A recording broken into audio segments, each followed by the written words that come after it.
Selamat sejahtera dan selamat datang rakyat Malaysia. Kembali lagi bersama di channel ini, di Ian Channel, bagi melaporkan berita terkini mengenai politik semasa Malaysia. Jangan lupa tekan butang subscribe, like, komen dan share. Dan jangan lepaskan berita-berita terkini mengenai politik semasa Malaysia melalui di channel ini.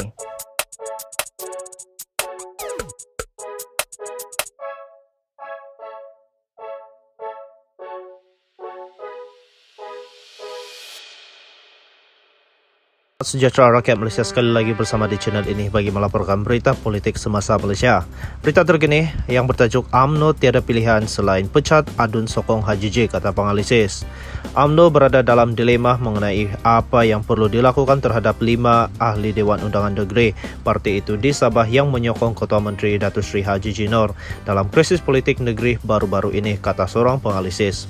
Pensyarah kanan Universiti Malaysia Sabah, Dr. Romzi Ationg, bagaimanapun berkata parti itu tidak mempunyai pilihan selain memberi peluang kepada mereka berlima atau berisiko kehilangan keyakinan ahli lain.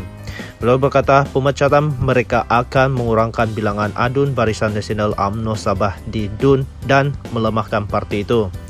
BN Sabah mempunyai 18 adun, termasuk 2 wakil rakyat yang dicalonkan daripada 79 anggota Dewan Undangan Negeri. Pengikut adun ini juga mungkin tidak berpuas hati dengan keputusan sebegitu, tetapi ia adalah keputusan terbaik. Akan ada akibat negatif, tetapi ini hanya sementara. Beliau, UMNO mesti menunjukkan ketegasannya supaya ahlinya tidak hilang kepercayaan kepada parti, kata Romzi sambil menambah ia juga akan menunjukkan keazaman parti untuk menyokong undang-undang anti lompat parti. 5 adun yang menyokong Haji J dan menolak langkah Kinabalu oleh pengurusi Badan Perhubungan UMNO Sabah Datuk Seri Bung Mokhtar Radin ialah Datuk Shah Helmi Yahya Tanjung Keramat, Datuk Dr. Yusuf Yaakob Sindumin, Datuk Jasni Daya Pantai Dalit, Datuk Ashrad Bistari Tampaso dan Datuk James Ratib Sugut. Ahlian kelima-lima mereka kini menjadi tanda tanya selepas UMNO meluluskan 2 pindaan perlembagaannya yang menyaksikan ahli boleh dipecat jika bertentangan dengan pendirian parti. Dr. Firdausi Sofian dari Universiti Teknologi Mahara Sabah pula berkata kenyataan Presiden UMNO Datuk Seri Ahmad Zahid Hamidi semasa Perhimpunan Agung UMNO PAU baru-baru ini adalah satu lagi petunjuk bahawa 5 adun itu akan kehilangan keahlian mereka. Dalam ucapan dasar minggu lalu, Zahid berkata kepimpinan pusat akan tetap bersama UMNO Sabah dalam menghadapi kemelut politik di negeri itu. Firdausi bagaimanapun mengakui UMNO sedang menghadapi masalah dan berkata ia tidak akan memberi pertanda baik kepada parti jika 5 adun terbabit kekal sebagai ahli. UMNO mungkin terpaksa memecat mereka kerana mereka mengetepikan parti. Jika tidak memecat mereka, ia akan bertentangan dengan semangat dan pendirian parti, katanya sambil menambah ini akan menambah tekanan kepada parti selepas prestasi buruk mereka pada PRU 15.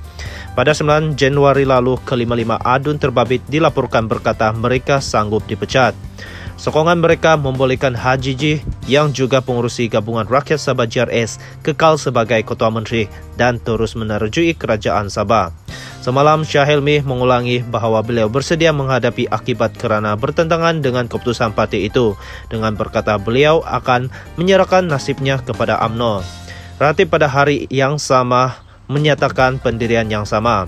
Shah Helmi dan Ratib dinaikkan pangkat dengan dalam Kabinet Negeri dengan bekas timbalan Ketua Menteri 3 dan Menteri Kerja Raya mengambil ahli jawatan Bung Mokhtar. Ratib dilantik sebagai Menteri Pembangunan Masyarakat dan Kesejahteraan Rakyat Negeri.